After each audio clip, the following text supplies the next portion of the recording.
In today's video, I'm going to teach you how to cancel Squarespace website subscription. If you're wrapping up a project or moving platforms, I'll show you exactly where to go in your Squarespace dashboard to turn off your website subscription or end a trial, and I'll point out what happens afterward so there are no surprises. First, open your site in the Squarespace backend. On the left side of the editor, look all the way to the bottom for the settings gear icon. Click that to open your site settings.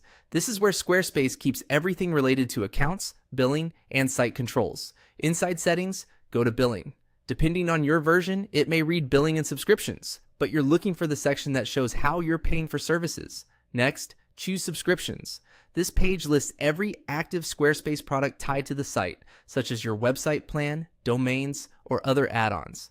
Find the website entry in that list and select it to open its details. This is the specific plan that controls your site's hosting and features. In the panel that opens, look for the cancellation button. If you're still on a free trial, the button will say Cancel Trial. If you've already started a paid plan, it will say Cancel Subscription. Click that button. Squarespace will ask you to confirm and may prompt you to share a reason.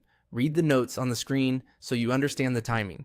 When you cancel a trial, access to the site ends right away. When you cancel a paid subscription, auto-renew turns off and the site typically remains live until the end of your current billing period. After you confirm, you'll see a success message and an email receipt is usually sent to your account address for your records. A few quick tips before you finish. If you might need your content later, export or back up anything important before canceling. If you purchased a custom domain, email, or other services, those are separate from the website subscription and won't automatically cancel. You'll manage them individually in the same billing area. And if you change your mind before the site fully expires, you can return to billing to reactivate the website subscription and keep everything as is. That's it. You've successfully navigated to settings, opened billing, viewed subscriptions, selected your website plan, and used the cancel button that applies to your situation.